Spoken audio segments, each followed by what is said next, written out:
So this is like a dream coming true.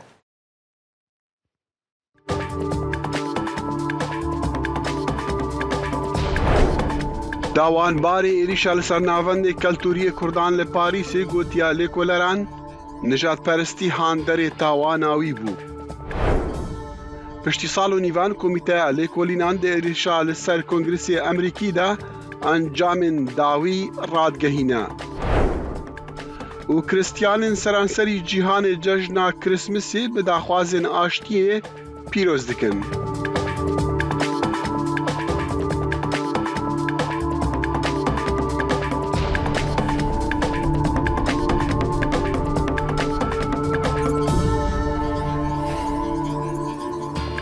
ji dengê Amerîka li Washington silav û rêz ez dexîlê şemo bixêr hetina wet kem ji bo bernameya Kurd Connection niha heftî spêde roja yekşemiyê ya roja Kirismesê yan vê rojê li tevaya xristiyanên cîhanê û xelkê cîhanê jî pîroz dikin.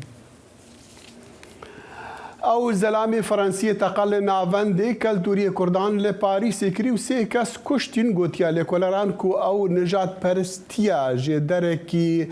nêzik vê tawanê ev daxuyanî da û got jî ku hestê nijadperstî li lîsta tawanên dijî wî hatiye zêdekirin. Teqaya Rojayîn ya li navendê keltûriyê Kurdan û saloneka ciwankariyê li cadeya Biqerebaliqa Parîsê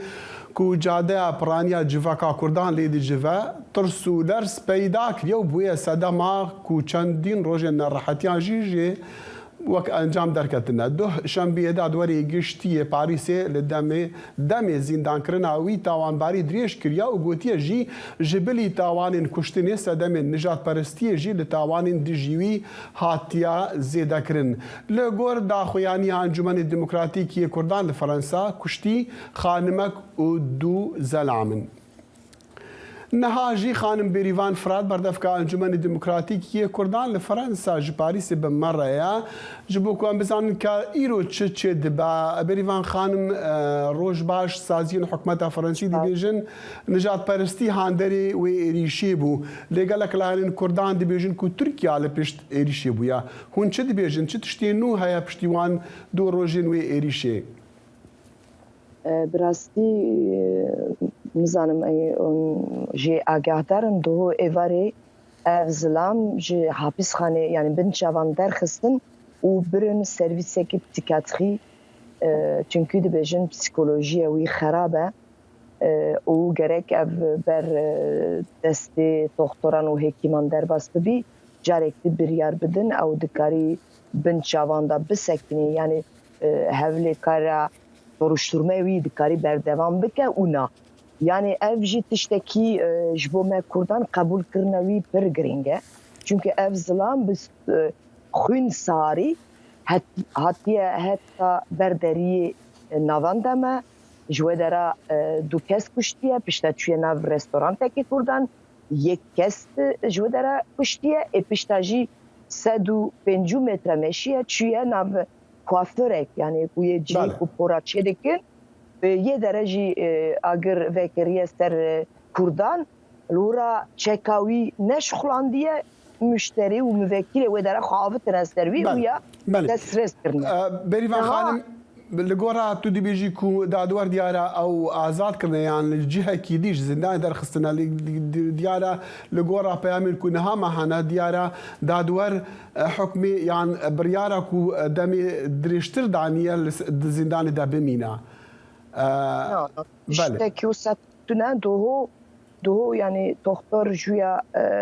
dîtiye û gotiye ew nikarî bin çavan de bisekine çünkü psikolojiya wî xerab e. Ama ew nê mane ku dibê distan nakin bin çava. Doho psikolojiya wî ne baş bûye. Yani ji bo wî jî gerek ber ekîbek eksperan derbes bibî wî çaxê dikarin bêjin bi rastî psikolojiya wî ne baş e û ew nikarî bin çavan bisekirî û ew nikarî em li kolîna servî berdevam bikin. Yani gerek biryarê wisa temamî ne hatiye girtin. Em li benda lêkolînan û encamê lêkolînan bimînin lê Bêrîvan xanim dixwaz bipirsim çima ew bersiva da Kurdan xwepêşandanên bi alozî li Parîsê bibûn mane xerab e ji bo navdengê Kurdan li Fransa û li Ewropa jî ku niha bo nimûne divê rûdanê de ew xwe qurbanîne. نا gerek yeme gelime jî baş bizanin me zaten doğu bixwa me rex nekir wekî cedekefe me hatta çalakiyê xwe nivî da davî kir çünkü me got em vî provokasyon tiştê wisa qebûl nakin ama carek dî yê kamyonetekî ji ala Tirka ji sembola Bozkurtan hat nav kitleme, nav gelleme, nav çalakvanan derbas bû û provokasyona dest. Ji wî aliyê da jî pişta jî çalakî ji kontrolê derdiket. Wekî polîsê Fransız jî dibêjin gerek gelleme jî vîya bizanin yek û me godar dikin jî vîya bizanin dibêjin çend kesên derva Parîsê hatine vê dera û wekî provokatör hevlî çalakvana bûne. Başa Berivan xanım hikûmeta Fransî çi dibêje Kurdan ji bo ku meselan bo nimûne di lêwan te nabe ku wê bên werin parastin li vî welatê demokrat xwaz. Rastî do wekî me got we me valiyê Parîsê. Valiyê Parîsê jî Hindistanın polîsê yekemîn a komara Fransaya me hev dittin çêkir. Pişta jî me çû Adalet Bakanı nizam Tirkiye Kurdî çilo dibêjin ji wî re hev ditin çêkir bixwe jî ji me re gotin yani temamî Fransa ketiye şînayiyê yani ne tenê Kurd kuştine ji qalbê Fransa da bûla barandine ji bo wîya jî em wekî we yani dilê me jî değiştî got em jî destê me de tu çi tê em ser vî dosyê biçin û zû da bersivê bidin pirsa Kurdan. Yani em adaletê incî. Berivan xanım ev êriş bû li salvegera 10 saliya kuştina sê xanimên navdarên Kurd yani ji bo vêna û çi dibêjin eger bi Kurdî bersiva me bidîn? Yani ji bo wî em dibêjin pişvî da jî Tirkiye heye pişvîya jî istixbara Tirka heye çünkü vî rojê hukom ku jî çêbû civîna tevgera jinan Kurd hebû dera ku ji bo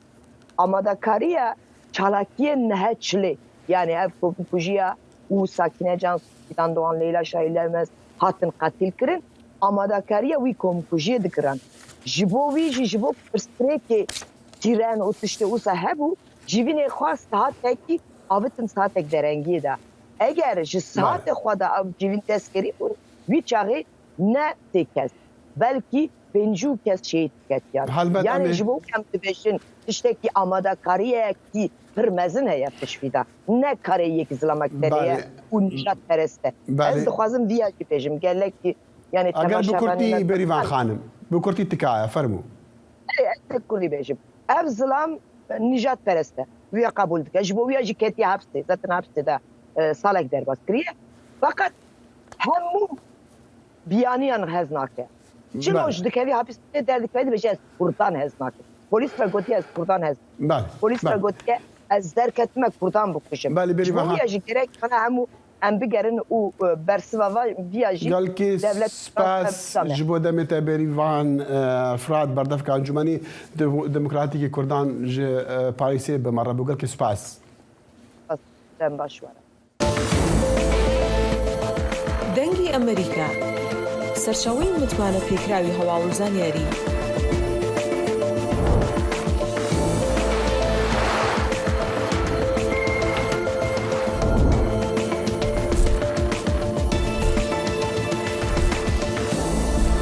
لە ماڵپەڕ و تۆڕە کۆمەڵایەتیەکانی دەنگی ئەمریکاوە ئاگاداری هەواڵ و گۆڕانکاریەکانی جیهان بە.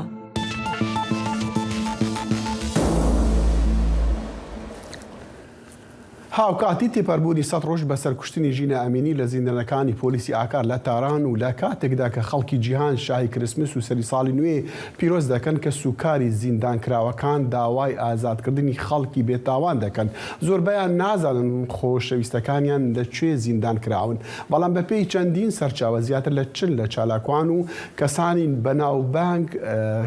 بە تاوان دژایەتی خوددا تۆمەتبار کراون. ئێستا برێز ئاسۆ حەسەن زادە ئەندامی پێشووی ڕێبەرایەتی حزبی دموکراتی کوردستانی ئێران لە فەرەنسا لەگەڵماندایە بۆ هەڵسەنگاندنی ئەم 100 ڕۆژەی شۆڕەشی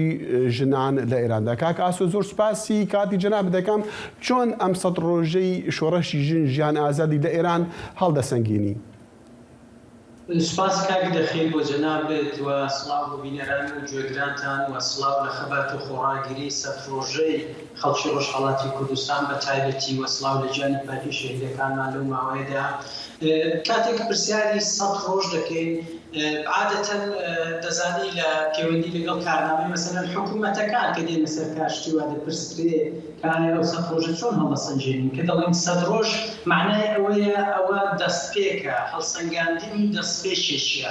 ئەم شۆڕشش بێگومان کە هەڵسەنگاندن بۆ ئەم شۆڕشە بکەین وەکو پرۆسەیەک دەبێت چاوی لێ بکەین ئەم 100 ڕۆژە ئەگەرچی زۆر بە گوڕچینەوە دەستی پێکردووە ئەگەرچی سەرکوت زۆر تون بووە ئەگەرچی شەهیدمان یەکجار زۆر بووە و خەڵکێکی زۆر بە تایبەتی لە ڕۆژهەڵاتی کوردستان گیراون و ئەم بڵێن گوڕچینە هەروە بەردەوامە ئەمڕۆ چلەی شەهیدانی بۆکانە و دەزانین چلەی شەهیدەکانیشمان هەموو جارێ دەبێتە دینامیزمێک دەبێتە سەرچاوەیەک بۆ گوڕوتینی تازە بۆ ئەم شۆڕشە ئەم دەتوانم بڵێم لەم 100 ڕۆژەدا ئەمە لەگەڵ هەموو هەوراز و نشێوەکان ئەم شۆڕشە دەستکەوتی یەکجار زۆر بووە ترسی خەڵک شکاوە مەشروعیەتی نەبووی ڕژیمیش بەڵام بە شێوەیەکی مەیدانی لەبەر چاوی دنیایە سڕدرایەوە و پاشانیش یەکگرتوویەکی بێوێنە لەنێو خەڵکی ئێراندا سەرباری هەموو جیاوازیە ئێتنیکیەکان سەرباری جیاوازە سیاسیەکان دروست بوو هاودەنجێکی نێونەتەوەیی بێوێنە دروست بوو و متمانە بەخۆنێکی یەکجار گەورە لە نێو خەڵکدا دروست بووە و ئەوەی لە هەموو شتێک گرنگترە ئەوەیە کە لەم 100 ڕۆژەدا سەرنجام خەڵکی ئێران لە هەموو چین توێژەکان بە شێوەیەکی رادیکاڵ لە خەباتێکی بەردەوامدا لە هەموو گۆشە و کاک ئاسۆ کەواتە ئەمەیە دەرەنجامی بۆ هەڵسەنگاندنەکە بێگومان هەڵسەنگاندنێکی پۆزیتیڤە ئێمە تەنیا لێرەوە دەتوانین سەری خۆش بۆ خۆڕاگری ئەو خەڵکەدا بنین و ئەوە هەرچی چالاکوانان لە ناوخۆ و لە دەرەوەیە کە زیاتر خۆڕێک خەن بۆ ئەوەی کە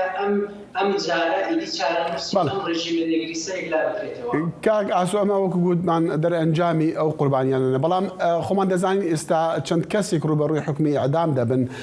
قەت هەوڵێک هەیە لە ناو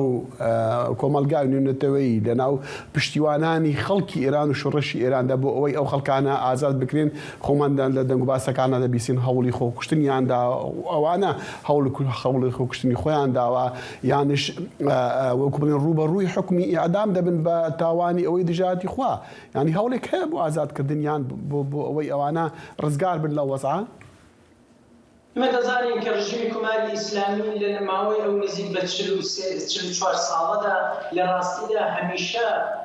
خەڵکی مەدەنی و خەڵکی سیاسی بەم تاوانانە سەرکوت کردووە و سزای ئەعدامی بەسەردا سەپاندن زۆر جاریش کایەی کردووە مانۆڕی داوە و هەندێک نیشانەی داوە بۆ ئەوەی کە دەرفەتێک هەیە بۆ ئەوەی کە بەخۆیدا بچێتەوە یان نەبی بنوێنێ لە هەندێک حاڵەتدا یا پاشەکشەکان لەژێر فشاری خەڵکدا بەڵام ئەوەی کە دەبێت بیزانین ڕژیم لەوەیدا لەسەر ساغ بۆتەوە کە سەرکوت زیاتر کات تەنانەت بە شێوەیەکی زۆر ڕسوایانە نوێنەرانی بەناو نوێنەرانی خەڵک لە پارلەمان داوای ئەعدامی زیاتر دەکەن و ئاخوندەکان داوا دەکەن کە تەنان دەست و پێی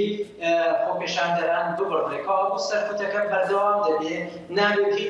هیچ جۆر بتوانە بکرێت بە هیچ جۆرە مانۆڕێکی ئەم ڕژیمە هەوڵەکانیش بێگومان هەوڵێکی زۆر لە ڕێگادایە بە شێوەی جۆر بە جۆر دەبینین کە لە دەرەوە نوێنەرانی پاڵمانەکانی وڵاتانی بە تایبەتی ئوروپایی کەفالەتی سیاسی دەکەن کەمپین وەڵێ دەخرێت ڕێکخراوە نێونەتەوەیەکان لەسەر خەتن و لە سۆشیال میدیادا ئەو شتانە زۆرتر باز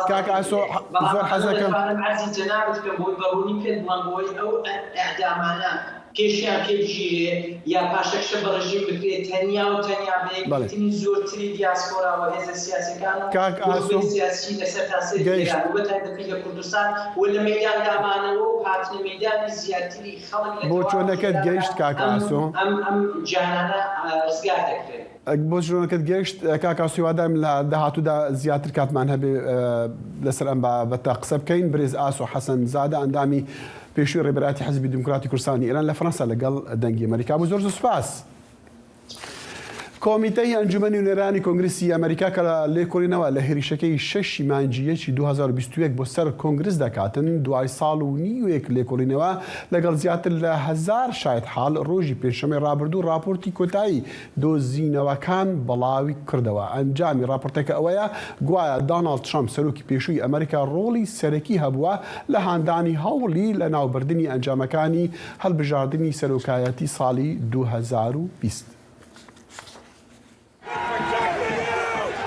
دوای نزیکەی 2 ساڵ لە خراپترین هێرش بۆ سەر کۆنگرسی ئەمریکا لە ماوەی 2 سەدەدا یاسادانەران راپۆرتی کۆتایی خۆیان لەسەر ڕووداوەکانی ئەو ڕۆژە بڵاو کردەوە بە بەڵگەنامەکردنی ئەو تومەتانەی کە سەرۆکی پێشوو دۆناڵد ترامپ چالاکانە هانی یاخیبوونەکەی داوە.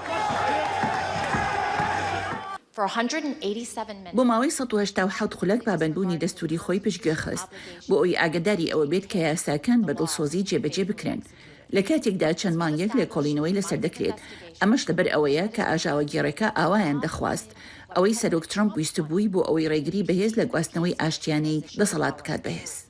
راپۆرتەکە گەواهیدان و بەڵگەنامەی پێشتر بڵاو نەکراوەی تادایە. بۆ ئەوەی خەڵک بەگشتی بتوانن بگەڕێنەوە بۆ ئەم تۆمارە و بە شێوەیەکی ڕەش سەیری بکەن کە ئێمە باز لە راپۆرتەکە دەکەین لەلایەن کۆمیسیۆنی 11 سپتامبرەوە بەشێکە لە مێژوو. تۆمارێکی مێژوویە کە مەبەست لێی پاراستنی ڕاستەکانی ئەو ڕۆژەیە. بە پشبەستن بۆ بەڵگانەی کە کۆکراونەتەوە لیژنەکە ترامپی بە چەندین تومەتی تاوانکاری ڕەوانەی وەزارەتی دادی ئەمریکا کردووە ئەمەش یەکەم جارە لە مێژووی ئەمریکادا ڕووبدات. یەکێک لە بنەما سەرەکیەکانی سیستەمی دیموکراسی ئەمریکا کەوای کردووە وەک خۆی سەخامگیر بێت ئەوەیە کە سەرۆکی نوێ و ئەو حکوومەتەی کە سەرۆکی نوێ بەڕێوەی دەبات بەگشتی بە دوای سەرۆکی پێشودان ناگەڕێت. بۆیە ئەو بیرۆکەیە کە هەوڵ دەدەیت سەرۆکێکی پێشوو دادگای بکەیت بەڕاستی لە مێژووی ئەمریکادان نەزانراوە و ئەو ڕاستیەی کە ئەمە بەرەو پێشەوە چووە بەڕاستی ئەوە نیشان دەدات کە هەڵسوکەوتەکانی سەرۆکی پێشوو دۆناڵد ترامپ چەندە توندڕەوانە بوون. ترامپ بە درێژایی لە کۆڵینەوەکانی ڕخنەی لە لیژنەکە گرتووە و ڕۆژی دووشەمە ڕایگەیان ئەو ڕەوانەکردانە بەهێزتری دەکەن. زیاتر لە 930 کەس ڕوبەڕووی لێ پێچینەوە بوونەتەوە بەهۆی بەشداریکردنیان لە هێرشەکەدا و لە کاتێکدا راپۆرتەکە ئەو بەڵگانە پێشکەش دەکات کە زۆرێک پەشیمانی خۆیان لە بەشداریکردنیان دەربڕیوە. بەڵام شرۆڤەکاران دەڵێن ئەو بزوتنەوانە هێشتا هێز کۆ دەکەنەوە. ئەوەی ئەمڕۆ لە ڕێکخراوی پراود بۆی و ئۆسکی پێرس دەیبینیت ڕێکخراوگەلێکن کە لە جاران زیاتر لە تێۆریە پیلانگیڕەکاندا نوقم بوون و بە تایبەتی لە بۆچوونەکانیان لە دەوری ڕووداوەکانی 6 مانگیەکی ساڵی 2021. هەروە راپۆرتەکە چەندین شکستی دەستگاکانی جێبەجێکردنی یاسا و هەواڵگری لە پێشبینیکردنی مەترسیەکانی توندڕەوانی ناوخۆیی کردووە بە بەڵگا. ئێمە مەترسی زۆر زیاترمان لەسەرەکە تێرۆریستانی ناوخۆیی کەسانێکن کە بەڕاستی دەیانەوێت سیستمی سیاسی ئەمریکا بڕوخێنن بە ژمارەیەکی زۆر لە ئەمریکادا هەن و بوونیان هەیە و سەروەری یاسا قبول ناکەن ڕاستیەکان قبول ناکەن ئەنجامی هەڵبژاردن قبول ناکەن و ئامادەن چەک لە دژی ئەمریکا هەڵبگرن. بڵاوکردنەوەی راپۆرتەکە کۆتایی هاتنی کارەکانی لیژنەکەیە. وەزارەتی دادی ئەمریکا لێکۆڵینەوەی خۆی لە ڕووداوەکانی 6 مانگی 1 ئەنجام دەدات کە پێدەچێت کاریگەری لەسەر بڕیارەکە هەبێت کە دەربارەی بەدواداچوونی تومەتەکانە دژی ترامپ. ئاسۆجەبار بۆ راپۆرتی کاسرین جیبسن دەنگی ئەمریکا واشنگتن. وەزیری دەرەوەی ئەمریکا ئەنتۆنی بلینکن هۆشداری داک و بربەندکردنا ژنان ji karê digal rêxistinên mirovانî li Efxanistanê dê bibe sedemê alozkirina gihandina alîkariyên mirovانî û renga rewşeka wêrankar li vî welatî peyda bike. Dê peyamekî Twitterê de Blinken dibêje ew gelek ketiye xema bendkirina xaniman û qedexekirina wan ji karê digal rêxistinên nehukmetî ji aliyê Talîban ve ev rêxistinên ku alîkariyên mirovانî digehînin مليونين خلكي وي ولاتي وي جوز جي او برياركا ويران كرا جبو قالي افغانستاني.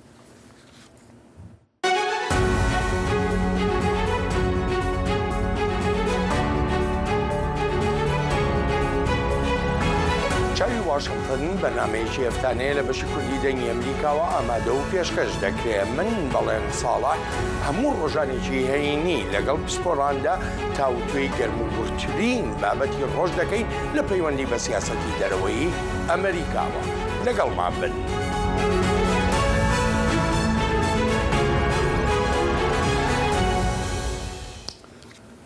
نمایشە سرنجڕاکێشەکانی ڕووناکی و گڵۆپی کریسمس گەڕاونەتەوە هەموو شوێنێکی دنیا و ئەمریکاش هەڵبەتە دوای وەستانێکی درێژ بەهۆی پەتای کۆرۆنا خەڵکی زیاتر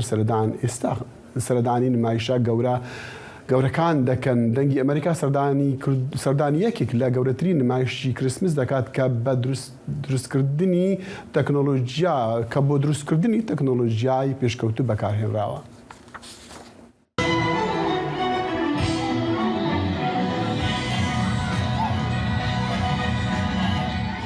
ئەم دارە ئەفسوناوەی کریسمس کە بەرزیەکەی 15 مەتر زیاترە و لەگەڵ ڕووناکی شێوەی دەوار تیرەکەی 61 مەترە بێوێنەیە. ئەو گڵۆپانە لەگەڵ مۆزیکەکەدا هاوکات کار دەکەن. ئەوان لەو بورجەدا دەدرەوشێنەوە دواتر ئەو 61 مترە گڵۆپانەی کە لە سەرەوەن دەکوژێنەوە. لادۆ دەڵێت فیستیڤاڵی گڵۆپی زستانە لە شاری ئۆڵنی لە وڵاتی مێرەلاند کە بە 1 ملیۆن گڵۆپ دروست کراوە لەسەر 18 دۆنەم بڵاو بۆتەوە وەک باخچەیەکی سەرسڕهێنەری زستانە یەکێکە لە پێشکەوتوترین ئەزمونەکانی ڕووناکی لە ڕووی تەکنەلۆژیاوە لە وڵاتەکەدا. ئەمە زنجیرەیە کۆمپیوتەر و چیپسە کە جێگای هەریەک لەم گڵۆپانە لە کوێدا دەبن دیاری دەکەن و دەتوانین بەرنامەی بۆ دابنین بۆ ئەوەی بڕێکی باوەڕپێنە کراو لە ڕووناکایی ئەنجام بدەن. هەروەها هەرسی خولەک جارێک بەفر لەسەر دارەکە دەبارێت. ئەوانەی سەردانەکەن گەنج و پیر سەرسامن. گیارە کچێکی منداڵە سەردانی شاری ڕووناکی زستانەی کردووە دەڵێت پێم خۆشە هەموو گڵۆپەکان داگیرساون و ڕووناکن. بەڕاستی دڵم خۆش دەکات.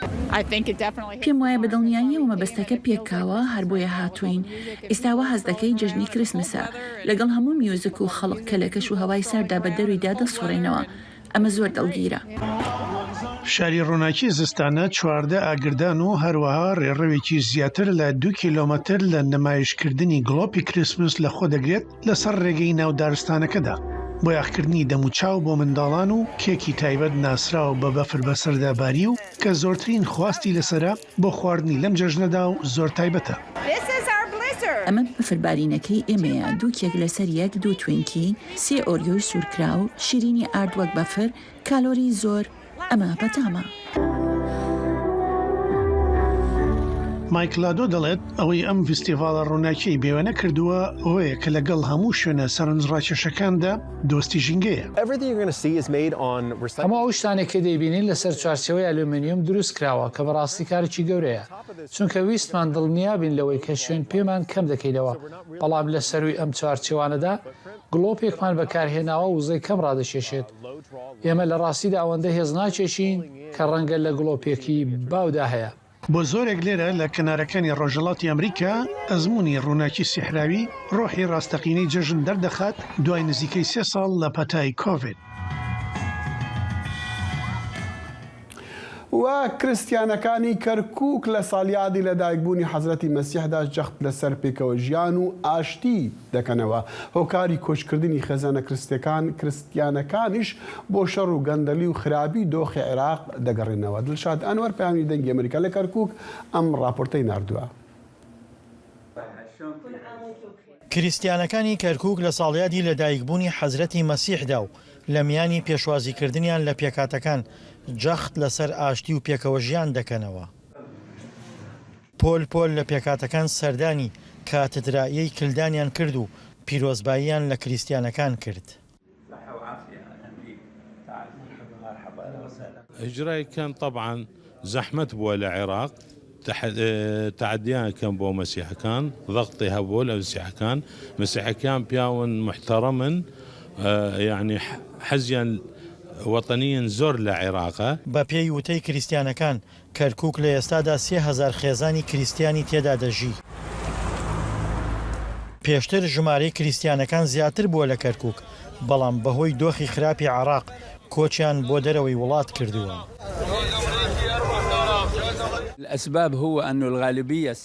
هۆکاری کۆچکردنی کریستیانەکان ئەوەیە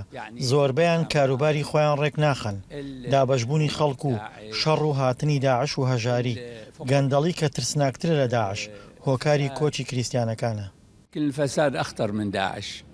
کەمایەتی ئاینیەکانی کەرکووک داوای یەک هەڵوێستی نێوخۆیی دەکەن تا پێکەوە بەرەنگاری فشارەکانی سەریان ببنەوە. بەڕاستی گرنگە هەموو کەمایەتیەکان و هەموو ئاینەکان لە عێراقا یەکتری بپارێزن چونکە هاوتەریبی لە ڕووی مافەوە و بایەغدان بە کەلتور و فەرهەنگی یەکتری ئەوە دەوڵەمەندکردنی وڵاتەکەیە ئەگەر بێت و هەر فەرهەنگێکە هەر باوەڕێک لێرە فەرامۆش بکرێت و یان ناشرین بکرێ بەڕاستیەوە ئەبێتە کەم و کورتی بۆ وڵاتەکەمان. کریسیانەکانی کەرکووک هەرچەندە بە ژمارە زۆر نین بەڵام دەستێکی باڵایان هەیە لە داعمکردنی دام و دەستگا تەندروستی و خزمەتگوزاریەکان و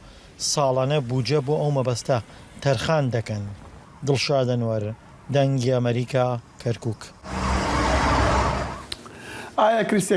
کریسیانەکانی هەرێمی کوردستانی عێراق هەست بە ئارامی و ئاسایش دەکەن و وەکە کۆمەلگاکەیان ئاسایش بێ؟ پامری دەنگی ئەمریکا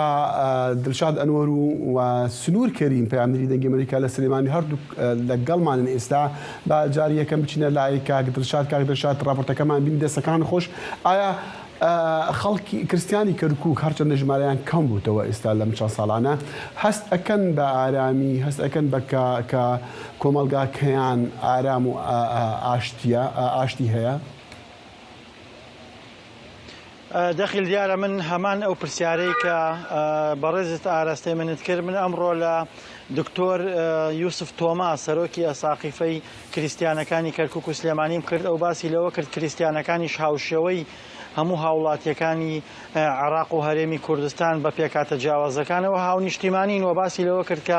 ئەو گرفتانەی کە دووچاری خەڵکی عێراق و هەرێم بوونەتەوە بە تایبەتی خەڵکی عێراق لە ناسەقامگیری لە شەڕی داعش لە نەبوونی کارەبا لە خزمەتگوزاری لە گەندەڵی هەموو ئەمانە دووچاری هاوڵاتیانی کریسیانیش بووەتەوە. ئەو تەنانەت باسی لەوە کرد کە ئەمە کریسیانەکانی بە شێوەیەک نیگەران کردووە بۆتە هۆی کۆچکردن لە عێراقەوە بۆ ناوچە جیاجەکان بە تایبەتی بۆ ئەوروپا بە تایبەت بە پێیوتێ ئەو ژمارەی کریسیانەکان ئێستا تقریبان لە عێراقدا گەیشتوتە 500,000 کەس لە کاتێکدا کە پێش ساڵی 2023 نزیکەی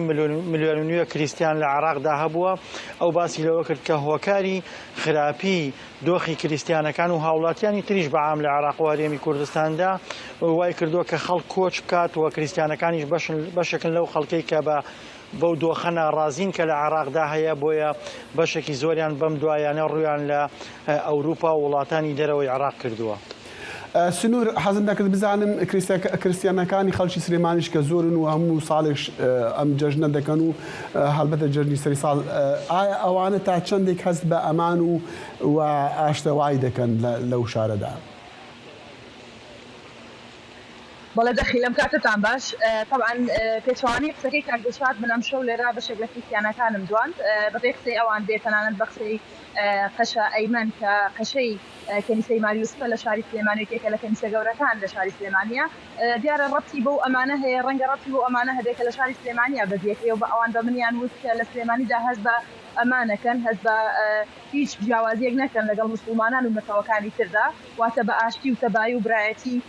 لە سلێمانی دەژین بە پێچەوانەوە ئەوان وتیان کە ئێمە لە چاو مسلمانەکاندا ڕێزێکی زیاترمان لێ دەگیرێت مسلمانەکان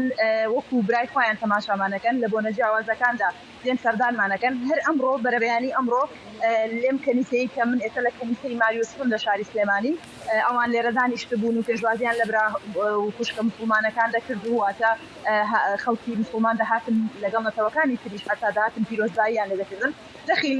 دیارە بەگشتی ڕەوشی عێراق لەبەرەوەی کە لە ساڵانی ڕابردوودا ڕوبەڕووی توندوتیژی و هێرشی داعش بۆتەوە تەمان ئەمەش بەترێ کاریگەری لەسەر مەسیحەکان هەبێ مەسیحەکانی سلێمانیش ئەوەی کە من ئەم شەو بەدین کرد واتە ڕێژەیەکی کەم بوو لە چاو ساڵانی ڕابردوو کە هاتبوون و یادی لە دایکبوونی مەسیحیان پیرۆز دەکرد دەکرێت ئەمە تەئسیراتی ئەو شەڕە لەسەریان هەبوو بێەوە یەک شتی تر کە باسی بکەم لە مناسبەکەی ئەم شەودا بەشێکیان تەرخان کردبوو بۆ یادکردنەوەی ئەو قوربانیانی کە لە شەڕی داعشدا بە تایبەتی لە مووسڵ و لە ئەو شارانی کە شەڕی داعشی دەدابوو لە کەرکووکوانە بوو زمانێکی زۆر مەسیحی بوو لە قوربانی لەماوەی حەزم دەکرد پرسیار لە تۆ لە دڵشادش بکەم ئایا ئەوانە ڕازین لە پێگەی خۆیان لە ڕووی سیاسیەوە نوێنەراتی خۆیان مافەکانیان؟ سنوور بەڵێ دەخیل من لە ماوەکانی ڕابردوودا ویستم بەرنامەیەک لەسەر ئەوە بکەم کە ئەوان نوێنەرایەتیان هەیە لە ناو پەرلەمانی هەرێمی کوردستاندا وەکو کەمینەکان لە هەرێمی کوردستان کە نوێنەرایەتی خۆیان هەیە یەکێک لە مەسیحەکان ئاماژەی باوە کرد کە ڕاستە ئەوان وەکو ناو نوێنەریان هەیە لە ناو پەرلەمانی هەرێمی کوردستاندا، بەڵام ئەم نوێنەرە لە جۆرێک لە جۆرەکان لێ ڕازی نەبوون و پێیان وا بوو کە ئەوان نوێنەرایەتی دەنگی ڕاستەقینەی مەسیحەکان ناکا، بۆیە داوایان دەکرد جارێکی تریاتە هەڵبژارنەکان هەموار بکرێتەوە و بەرنامەیان هەیە لە داهاتوودا لیستێک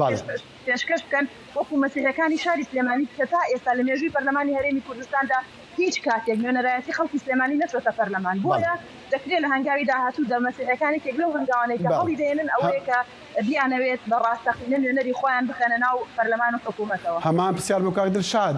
ئەوانە ڕازین لە پێگەی سیاسی خۆیان و مافەکانیان لە کەرکووک؟ بێگومان دەخیل مەسیحەکان و پێکاتەکانی تریش بەعام بە تایبەتی کەمایەتیەکان ڕازی نین لەو پێگە سیاسیەی کە لە سەراستی عێراق هەیەە، بە تایبەتی ئەوان باس لەوەکەن کە ڕەنگە نوێنەرایەتیان هەبێ وەکو ڕەمزی، بەڵام ئەو دەسەڵاتیان نییە کە بتوانن ممارەسەی بکەن و پێداگیری لە مافەکانیان بکەن و بتوانن ئەو دەسەڵاتانەی پێیان بدرێت کە بەکاری بهێنن بۆ بەرگریکردن لە مافەکانیان. ئەوان هەووی کە باسیەکەن بەشداری پێکردنیان لە جومگە جیاوازەکانی حکوومەتدا تەنها بۆ ئەوەیە کە بڵێن کەمینەکان بەشداریان پێکراوە، ئەگینا ئەوان پێیان وایە کە ئەم بەشداریکردنی کە پێیان نەکرێت لە سەراستی عێراق بەشداریکردنی ڕاستەقینە نییە و ناتوانن ممارەسەی دەسەڵاتی ڕاستەقینەی خۆیان بکەن بۆ بەرگریکردن لە مافەکانیان و بۆ بەرەنگاربوونەوەی ئەو فشارانەی کە لەسەریانە. بۆیە بێگومان لەو پێگە سیاسی کە لە سەراستی عێراقیانە کریستیانەکان لێ ڕازی نین. بله دلشاد ئەنوەر و سنوور کەریم بەیانێت لە ئەمریکا لە کەرکووک و سلێمانی بمەڕە بوون گەلکی سپاس بەسەدان کریستیانên دەشتا مووسڵێ لە کەنیسایە ئەڵتاهرە لە باژارۆکی قەرەقوش نێزیک مووسڵێ گەهانیەک ji بۆ دوعا و نوێژن ئێوارە کریسمسێ. ئەو گرسەیە کریستیانان لە پێش ئاگرێکی مەزن و دگەل موزیکا ئۆلی دوعا و نوێژن ڕۆژاش دایکبوونە حەزرەتی مەسیح کردن لێ پێلا پەنابەریە کریستیانان لە بۆ دەرڤەی وڵاتی بەردەوامەش بەرگەفن لە جڤاکن وان تێن خوارن. لە ساڵە 2014 جڤاکن کریستیانên عێراقی ڕاستی گەفن کۆمەڵا دەوڵەتە ئیسلامی داعش هاتن و بتر جڤاکن وان کێم بوونە. گەلەکە ژوان لە هەرێمە کوردستانە عێراقی گرتیە. قەرەقۆش تێ ناسکردن وەکا پایتەختی کریستیانên عێراقی. شەڤا جەژنا کریسمسێ لە دەشتا نەینەوە لە ئێکژی کەنیسەیên دیên مەسیحیان لە کەنیسەیە ماری یعقوب لە قەزا حەمدانیە هاتکردن. خەڵکێکی زۆر بەشداری نوێژا جەژنی بەشداری تێدەکرد وان هیوی خواستن ئاشتی و ئەمناهی لە گشت عێراقی بەرقەرار بتن. کاوە عومەر بەیانی دەنگی ئەمریکا لە دەشتا مووسڵێ ئەف راپۆرت هەنارتیە. هەر ساڵ ئەو بەرهەڤیên cejnetket lê cêwaz ji gelek mesîhiyan ji berkû bi cilo bergên folklorî karê xwe diketin û yekem car ew dara Kirismesê dixemlînît.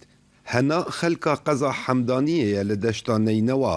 ew ê dest bi amadekariyên cejnê kirîne lê yekem car ew lê lênangehê dest bi xarnên kevin diketin û dora dara Kirismesê dixemlînît. وەکو من دیار کردی ئەم دارێت خەملێنین گەل شکەفتێ نافماڵیە ئەملێکت دەین و ئەندامên خێزانê گشت بەشدار بن لەسەر خەملاندنا دارا کریسمسê û بۆچۆنên xwedibêjin zêdebarî durustkirina hindek corên xarnên taybet. Bêguman cejnên berê tam û xweşiyeka taybet hebû lê niha ji ber koçkirina rêjeka zor ji mesîhiyan hena dibêjît cejna îsal tam û xweşiya wê wekû berê nîne. Serdemê ez hatime ser dunyayê di behsa wê wextî kem cejn wasa hate gêran xelkî bi giştî cejna hevdûpîrûst kir demê ji kenîseyê derdkeftin ekser ewan cejna hevdûpîrûst kir. Niha bîd ji ber kawdanên jiyanê û niha wekû berê xelek neyê pêgîre. Ev jine bi destên xwe cilo bergên jinên mesîhiyan durust ketin û rojanên cejn û sersala li ber xwe diketin da ku mêjo folklorê mesîhiyên deşta neynewa parêzît. Hejêkirina min bû evan cilûberga ew e ku ev cile nasnama min in û nasnama deverdariya hemdaniyê ye. Her kesê li min nêrît û min ev cilûberge berxwe kirbin ekser dê zanît ez mesîhiya hemdaniyê me. Cejna ji dayîkbûna Hezretê Mesîh li gelek welatan mesîhî digêrin û rêwresmên xwe yên taybet hene. لو ما هناجي وكو هرجنكا مسيحي لدشتان نينوا او في روجي بجرنج زانيتنو برهبين خواد كتنو مالا خوا اتخمليني كاو عمر دنجي امريكا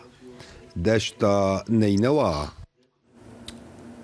ناجي كاو عمر بأمير دنجي أمريكا لدشتا نينوا وروصا أحمد زباري بأمير دنجي أمريكا لباجار هوليري راس خب مرانا كاوا يعني مادية أو رابورتاتا كاوا خانمة كريستيان دارا كريسمس دي خاملينا لما تخاص بيجم لحمدانية أو شاهية كريسمس دي بوت الودري بوي هناك يجوي بما بحث كا بري هناك بسيارة كل لسر روشاوان كو أفصال ومزان المسيحي قال لك لوي دافري هنا فرمو بله داخل دم تو دم همی بینر و بیسرندگی امریکا باش بیتن و کوتا آماجه پیکری دورداری قراقوش دهتا هجمارتن ج پایتخت کریستیانان ل عراق قراقوش بجداری کا زور برجا کا برچاف کریستیانان بجداری نویجا جشن بون شوا جشن بون و لاوات کرن جهه که تایبت دناوی کنیسه ده بو اوات راپورت آمده دیار کو لاوال بروی جهید کرن من بسیارش گلکا کر کو لاواین هوا چنه هین چه لاوات ین گوتی بتنه ام لاوات ین کو امناهی برقرار بیتن لدورا ما و لعراق بگشتی و جارکا دی گیان لبورین هبیتن و پیک و جیان لدشتا نی نوا و گریتوه و کجاران جبرکو کریستیان بگشتی لعراق و تایبت لموصله و لدشتا نی نوا مافی بن پیکر نوان زور هیا تعداد گلک لهاتیه کرن جبرویه که او بردوام لاواین وسط کرن کو امناهی جاری دوره برقرار بیتن بله ده احمد امزانم هوليري راس قراقوش تی حساب کرن وکا پایتختی کریستیان عراقی لی عینکاوا جي هاري مازن كو كريستيان تدل والباكم الجور جاداس بشتات بينم تود ودري راوسيا عنكاوي مسخات از بزانم كجشن كريسمسي افصال عنكاوا شاتي نكرين بلد دخيل كوي هجده كنيسه نافا قضايا عنكاوي كويسال البت عنكاوي قضا جوان هجده كنيسه انت چاور كرن قداس بريفا بچا ده كنيسه عند قداس بريفا چويا يعني ججنوان بريفا چويا دوان دو روجان دا جماركا اكجار زوريا كريستيانان لباشر وباشر كن عراقي ولدشتا موصل ولكركوك ولكويا وشقلا وبغداد گشتنا قضايا عنكاوا لعنكاوا آماده‌کاری که تمام هات یکن آماده‌کاری لسر دو آستانات یکن داخل یا ایک توایا درازی که کوته نوا عنکاوا به اذن امنی هاتیا پاراستن هر وها جبو هيا ما هيك يعني لتوايا جاده وكولان ومال وهوتيل وخارنقان يعني وقت بشكوات بينن هاتنا الراس عندن بدارا كريسمس بابا نويل خلك مازن لعنكاوا تيجاوري كان فيستافالك مازن دنافا عنكاوا بريبا بچا وكريستيان لباجار عراق ولدربجي خاكا عندنا نافا عنكاوا دنافا فيستافال ده بجداريه بكن فيستافال بيتري 11000 كس عن حيانها بجداريه ده فيستافال ده بكن فيستافال كونريه كلتوريه فرنجيه ترفيهيه بل داخل بل احمد سناخ لازم بحثا روش اولهيه العنكاوا بكم تشكو دياره روش ارام ولور ارامي هطا راديكه وباراستينا لما خواست بزعلم قالك جاري كريستيان غازن عندي ديكن كونراتيا وان ده جيانا سياسي دا لهريمي نبدلي وانا او تشد بيجن الفاروجان لهر كريستيانا كمن برسيد نافا عنكاوي دا او طاردك باش رازينا يعني يكجا كاربداستن برنز نافا حكومه هريما كردستان داكو وزيرك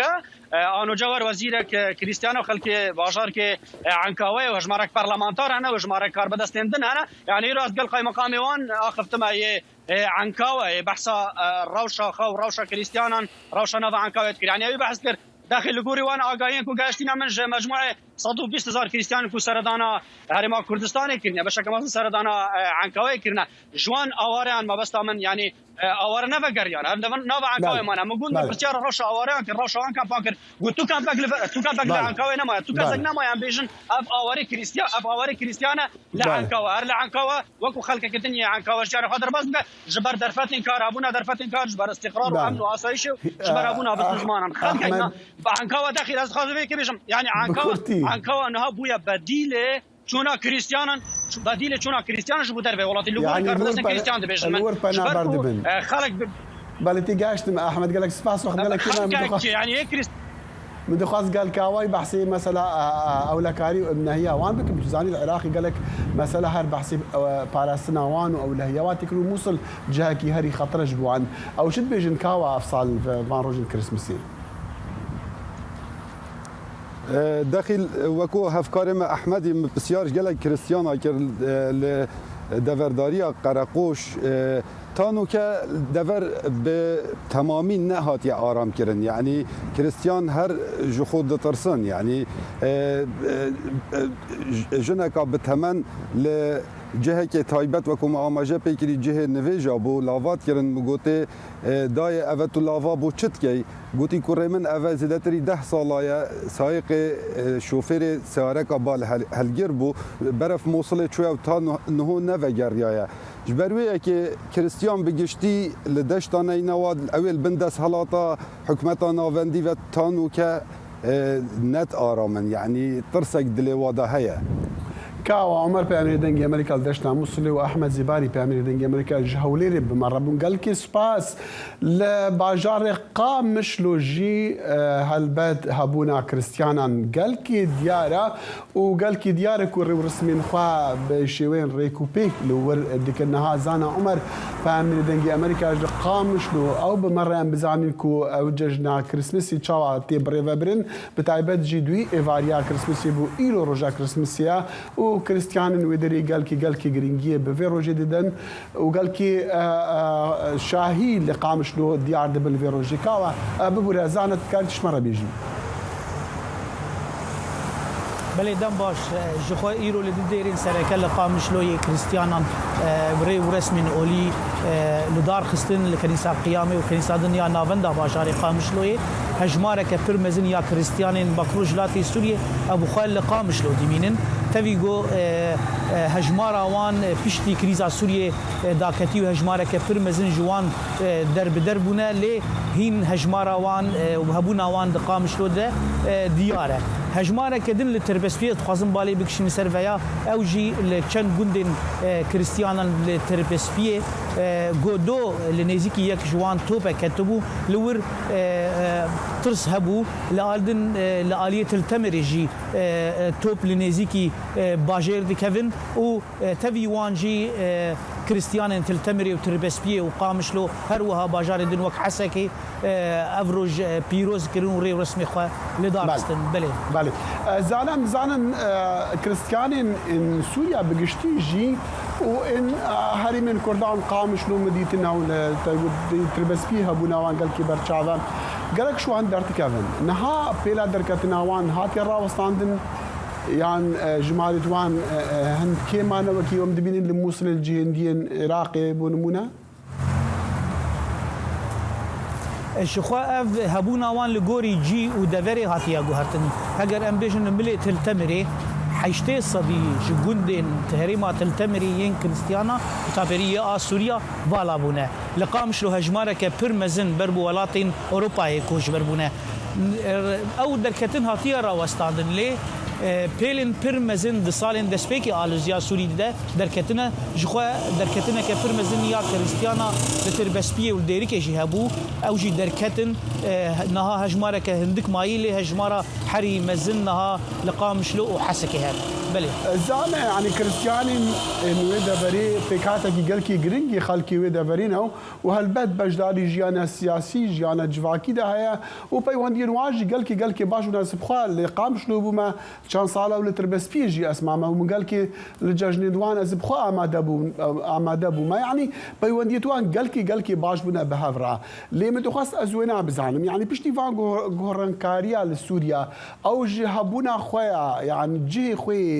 نونراتيا خويا سياسي د ريفابريا خو سردا د جهن ديدا ان خو جهيدا د صلاه دا رازينا يعني وكو هناك جهن دين كريستيانا كو دبيجن كو نونراتيا وانا نتيرا واناكا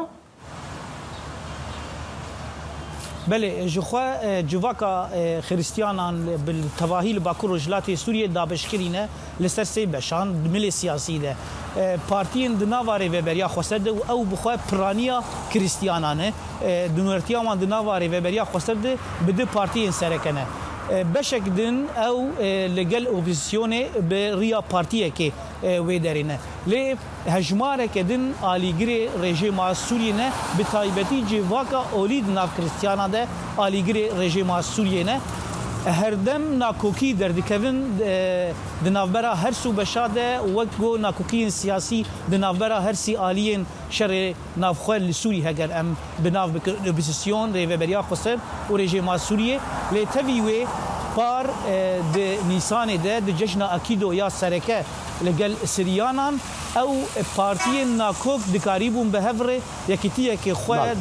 دسته که ده آوا بکن و هن ناکوکی خواه چارا سر کرنه بله زانا عمر په امریکا دنګ امریکا لقامش لو راست خو به مرابو قال كي سپاس امنها روبكن آمد ديار بكريكو په امریکا دنګ امریکا خدجان فارقين لورج بو مزان امكاني روجا كريفاريا كريسمس تشابري بچو ايرو تشاوايا لور و كريستيان لون روشاوان چا از باوركم اوجي لپیش كنيسه کا مسيحيان راوستيان جهكي ديروكي وانا راوستي خلجي دم باش تتكاري تشش مره بيجي لسر شاهين كريستيانان لفيروجي بله دم باش داخلنا از الحوشة ديرا مريم أنا أنجو موريا كوبما كوبدرا ديرا سوريانيين أرثوذكسن وأسكارم بيجم كوب هزاران سال تمنه في ديري هي كود سال 2001 دا هاتيا أواكرن بريجي بدرا فرسكه كا شمسية بيه اللي أسكارم بيجم كوب بينابر بدرا آين تشيبونه دمكي دريش أسكارم بيجم كوب بريا شر جهاني هجمارا سوريان یعنی تنها 84,000 بونه لآمده تبی هودو ایسوی 174,000 هبونه لپشتی شر جهانا یکمین اون زانن که لسر مثلا تشهیر و گلک بویر نخواش چه ببون کل سر سوریانی جی مثلا صیفو چه بود تگوتن 300,000 زیاده تر سوریانی دم عثمانی دهات نقتل کردن لآمده جی دیسا گلک کس سوریانی نمان و درا کم زیاده است کام بچم که 30 کس هنه اویش خود درا وانه هر سال جی آینه نو علیل ودرات شد به ایروجی متروپولیت دایرو زعفران ج مردین سالیبا اسمن هات اوجی بشتر بود هلبت پاپاز جی ودر هات بون وان آینه بر حتی 2 سال بری ودرا اصل خدا پاپاز هبول اوجی مالشین بو انا ودراش اسکام بچم که آینه اولی ودراج علی مردنی تبره وبرن يعني دزانكم دبينكم جماعه وان قال كي بو يالو اللي خاجي من تخاز ببرسم او يعني آزاديا وانا درست هيج بو دماكو فان روجا او ريو رسمين خوين اولي بكنو وبقاهن هاف للجاجنين الخوا بله تو دزانی یعنی دما کومارا ترکیه آواد به خریستیانن ترکیه چارچوبه کمانه دهن ما فاتنه ناس کردن اوجی چیه وکی کود کاربن الکلیسه خو آینه خو بکنه دروژن خو گرینگ تا وکی دید کارن